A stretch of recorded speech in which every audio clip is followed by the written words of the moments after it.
AC circuit containing LCR in series. AC circuit containing LCR in series आपण हा part पाहणार आहोत.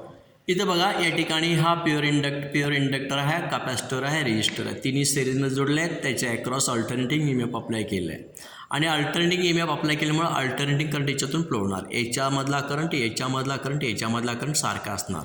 आता अल्टरनेटिंग करंटचं इक्वेशन काय या ठिकाणी आपल्याला माहिती आहे, I = I0 sin omega, I = I0 sin omega T. ठीक आहे. आणि मग त्या ठिकाणी ह्या अल्टरनेटिव्ह करंटमुळे इथं व्होल्टेज ड्रॉप डेव्हलप होणार, इथं व्होल्टेज ड्रॉप डेव्हलप होणार आणि इथलं व्होल्टेज ड्रॉप डेव्हलप होणार. इथलं व्होल्टेज E∗L म्हणा, इथलं व्होल्टेज E∗C म्हणा, इथलं व्होल्टेज E∗R असं म्हणा. आपला फॉर्म्युला काय, V = R आहे. Vच्या ऐवजी E घ्या, या ठिकाणी Rच्या ऐवजी ते X घेऊ शकताय किंवा त्या ठिकाणी Rच्या ऐवजी R सुद्धा घेऊ शकता. इथला करंट जो आहे, इथला जो करंट आहे समजा पीक व्हॅल्यू ऑफ करंट किती असणार या ठिकाणी I0.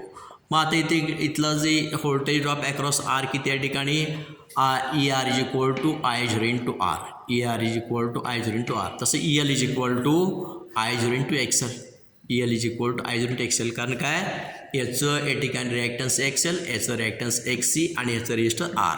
त्यामुळं इथे या ठिकाणी R येणार, इथे XL येणार, इथे XC येणार. इथे या ठिकाणी voltage drop across resistor ER येणार, voltage drop across EL = EL, voltage drop across C = EC असं येणार. ठीक आहे. तिन्हीमध्ये करंट्स कॉन्स्टंट असणार आहे. ठीक आहे.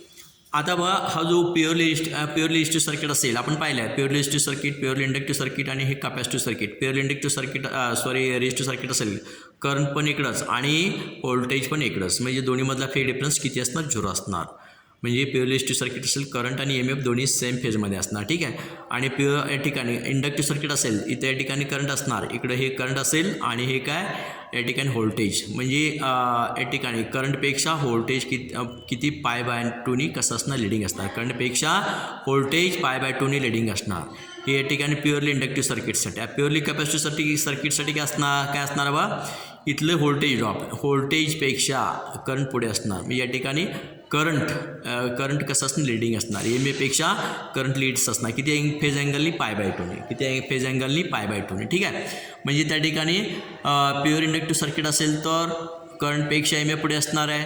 प्युअरली कॅपॅसिटिव्ह सर्किट असेल तर EMF पेक्षा करंट पुढे असणार आहे. रेजिस्टिव्ह सर्किट्समध्ये कसं असणार, करंट आणि EMF दोन्ही कसे असणार, सेम फेजमध्ये असणार आहे. आता बघा इथला अँगल π/2, इथला अँगल π/2, टोटल म्हणजे हा वेक्टर आणि हा वेक्टर दोन्हीमधला अँगल किती असणार आहे, या ठिकाणी काय असणार आहे, पाय असणार, म्हणजे 180 डिग्री असणार. म्हणजे त्या ठिकाणी EL वेक्टर या ठिकाणी व्होल्टेज ड्रॉप अक्रॉस इंडक्टर आणि व्होल्टेज ड्रॉप अक्रॉस कॅपॅसिटर दोन्ही वेक्टर कसे आहेत, एकमेकाचे हे एक रेषा आहेत, म्हणजे एकमेकाच्या विरुद्ध दिशेला आहेत. त्या दोन्हीचं कसं असतं, आपल्याला बेरीज वजाबाकी करता येतं, ॲडिशन करता येतं.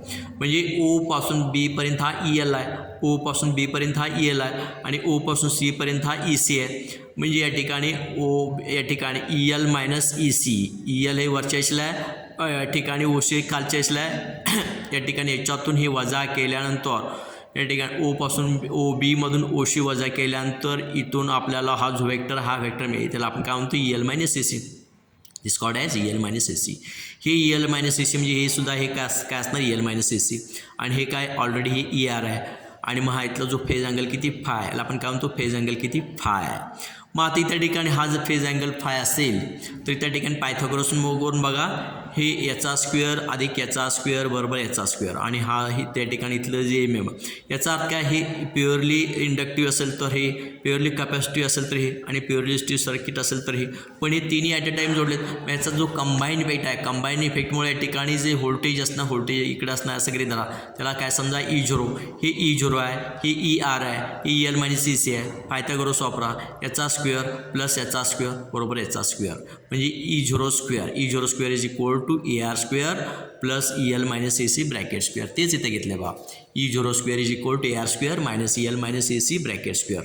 आता इथं बघा, EC पेक्षा EL ग्रेटर असेल, ही कशाला प्रूव्ह असणार आहे, जर या ठिकाणी EC म्हणजे या ठिकाणी EL पेक्षा EC छोटा असेल किंवा EC पेक्षा EL हा मोठा, EL is greater than EC, EL is greater than EC असेल तर हे लागू असणार आहे. ठीक आहे. मग आता या ठिकाणी ERची किंमत आपण I0 × R सबस्टिट्यूट केलं आहे, ELची किंमत I0 XL, ECची किंमत I0 XC सबस्टिट्यूट केलेलं आहे. आणि मग इथं इकडं स्क्वेअर रूट घेतलं आहे आणि इकडं पण स्क्वेअर रूट घेतलं आहे. याचं स्क्वेअर रूट म्हणजेच काय, हे स्क्वेअर रूट आणि स्क्वेअर कॅन्सल होणार. इथं स्क्वेअर रूट म्हणजे काय, हा पाय तसंच. ठीक आहे. ह्या ब्रॅकेटमध्ये हे काय, I0² इथून I0 स्क्वेअर, इथून I0 स्क्वेअर कॉमन काढून घ्या, इथं बाहेर घ्या. हे बाहेर घेतल्यानंतर स्क्वेअर आणि हे स्क्वेअर रूट काढून कॅन्सल होणार आणि फक्त काय राहणार आहे I0 राहणार आहे. हे E0 आहे. तसंच याच्यातून I0 कॉमन, इथं या ठिकाणी I0 स्क्वेअर कॉमन काढलेलं आहे, स्क्वेअर रूटमधून घ्या बाहेर घेतल्यामुळे I0 येतं. मग इथं फक्त R स्क्वेअर राहणार, इथं फक्त XL राहणार, इथं फक्त XC राहणार, बाकीचा पार्ट आहे तसंच. आता इथं I0 आलेला आहे, बाय ह्या साईडला घ्या, E0 अपॉन I0 म्हणजे इथला I0 या साईडला घेतलं म्हणजे E0 अपॉन I0. ठीक आहे. मग त्या ठिकाणी हे R स्क्वेअर आहे तसं XL minus XC bracket square आहे तसंच आणि त्याचं स्क्वेअर रूट. ठीक आहे. आणि मग ह्याला रूटून डिवाईड करा, ह्याला रूटून डिवाईड करायला आपण काय म्हणतो ERS म्हणतो, ह्याला आपण काय म्हणतो IRMS असं म्हणतो. ERMS अपॉन IRMS त्याला आपण काय म्हणतो impedance of the AC circuit. त्याला आपण काय म्हणतो impedance of AC circuit. Impedance म्हणजे काय total opposition offered by LC inductor resistor pure inductor and capacitor independently to flow of alternating current is called as impedance of AC circuit. त्याला आपण काय म्हणतो AC सर्किटचं ते इम्पिडन्स आहे. किंवा opposition offered by resistor pure inductor capacitor to flow of alternating current is called as impedance of AC circuit. किंवा the ratio of ERMS to IRMS is called as impedance of AC circuit. त्याला आपण काय म्हणतो AC सर्किटचं ते impedance आहे. ठीक आहे. आता बघा इथं या ठिकाणी EL मायनस CC ही EL मायनस CC कसं नेट व्होल्टेज, ह्या दोन्हीचं कसं आहे या ठिकाणी, ह्या दोन्हीचं ते काय आहे नेट व्होल्टेज आहे, त्याला आपण काय म्हणतो नेट व्होल्टेज. आता इथे ठिकाणी हा जो ट्रायंगल आहे, ह्या ट्रायंगलमध्ये इथे ठिकाणी tan phi घ्या. tan phi म्हणजे समोरची बाजू बघेल ही बाजू, समोरची बाजू म्हणजे EL मायनस CC आणि अपॉन ER, त्याला आपण काय म्हणतो tan phi is equal to EL minus CC upon ER. आता ELची किंमत किती I0 इंटू XL, ELची किंमत किती I0 इंटू XL आणि ECची किंमत किती I0 इंटू XC म्हणजे I0 कॉमन घेतलेला आहे आणि ERची किंमत किती I0 into R, I0 cancel होणार म्हणजेच काय XL minus XC upon R, XL minus XC upon R is equal to tan phi. म्हणजे tan phi असं पण म्हणता येतं. इथं या ठिकाणी ह्याला आपण काय म्हणतो हे काय फेजर, हे फेजर डायग्रॅम, हे सर्किट डायग्रॅम, हे फेजर डायग्रॅम, हे इम्पिडन्स ट्रायंगल, त्याला आपण काय म्हणतो इम्पिडन्स ट्रायंगल असं आपण म्हणतो. इसकॉड आहे इम्पिडन्स ट्रायंगल. इथे XL मायनस XC, इकडे काय XL मायनस XC, इकडं R आणि इथं फाय. इथं जर या ठिकाणी tan phi घेतला तर XL minus XC upon R, XL minus XC upon R तीच येते, XL minus XC upon R is equal to tan phi. तिथं या ठिकाणी phi is equal tan inverse of XL minus XC upon R. म्हणजे या ठिकाणी five कशावरून काढता येतं, हे जर अँगल काढायचं फेज अँगल काढायचं असेल, XL माहीत असलं पाहिजे, XC माहीत असलं पाहिजे, R माहीत असेल तर आपल्याला फाय काढता येतं. फाय म्हणजे काय फेज अँगल, म्हणजे करंट आणि EMF याच्यामधील या ठिकाणी फेज अँगल. आता इथं बघा आपल्या त्या ठिकाणी कसं आहे हा जो म्हणजे त्या ठिकाणी हे करंटचं इक्वेशन आहे, त्या ठिकाणी अल्टरनेटिंग EMFचं इक्वेशन आहे. म्हणजे करंटपेक्षा EMF पुढे आहे, करंटपेक्षा EMF पुढे आहे, लिडिंग आहे. किती फेज अँगलनी फायने, किती फेज अँगलनी फायने असं आपल्याला म्हणता येईल. आता इथं हे ठिकाणी हे कसं याला आपण काय म्हणतो इम्पिडन्स ट्रायंगल, ह्याला आपण काय म्हणतो फेजर डायग्रॅम. आता बघा इथं ह्याच्यामध्ये 3 केसेस आपल्याला पाहता येईल. इथं बघा XL हा जो पार्ट आहे, XL आणि XC दोन्ही क्वांटिटी सारखे असेल, XL आणि XC क्वांटिटी सारखे असतील, हा पार्ट काय होणार 0. पहिली कंडिशन काय XL आणि XC सारखे असेल तर. आता XL is equal to XC असेल तर हा पार्ट काय होणार 0 येणार. हे स्क्वेअर रूटमध्ये काय होणार त्या ठिकाणी R स्क्वेअर येणार, स्क्वेअर रूटच्या बाहेर किती येणार R येणार, म्हणजे Z is equal to R. Z is equal to R असेल तर त्याला आपण काय म्हणतो प्युअरली रेजिस्टिव्ह सर्किट. आणि प्युअरली रेजिस्टिव्ह सर्किटसाठी फायची किंमत किती असणार 0 असणार. करंट आणि EMF कसे असणार दोन्ही सेम फेजमध्ये असणार, त्याला आपण काय म्हणतो non inductive circuit. Non inductive सर्किटसुद्धा असं आपण म्हणू शकतो जर XL is equal to XC असेल तर पहिली कंडिशन. आणि दुसरी कंडिशन काय XC पेक्षा XL जर ग्रेटर असेल, XC पेक्षा XL जर ग्रेटर असेल तर त्या ठिकाणी काय येणार आहे या ठिकाणी tan phi, हा जो tan phi येणार काय येणार पॉझिटिव्ह येणार. tan phi काय येणार आहे पॉझिटिव्ह येणार. आणि करंटपेक्षा हा इथं जो करंट आहे करंटपेक्षा EMF कसं असणार आहे या ठिकाणी करंटपेक्षा व्होल्टेज कसं असणार आहे लीड्स असणार.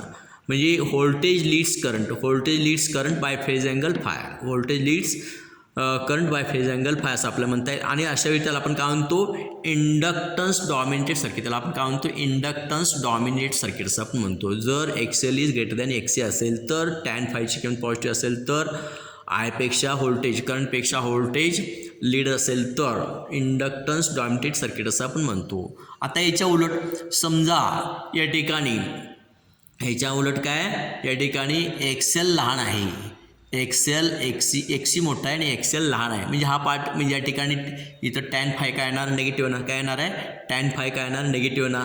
आणि tan phi निगेटिव्ह म्हणजे काय, म्हणजे या ठिकाणी करंट लीड असणार. करंट कशापेक्षा EMF पेक्षा करंट लीड असणार. म्हणजे या ठिकाणी current leads voltage by phase angle five.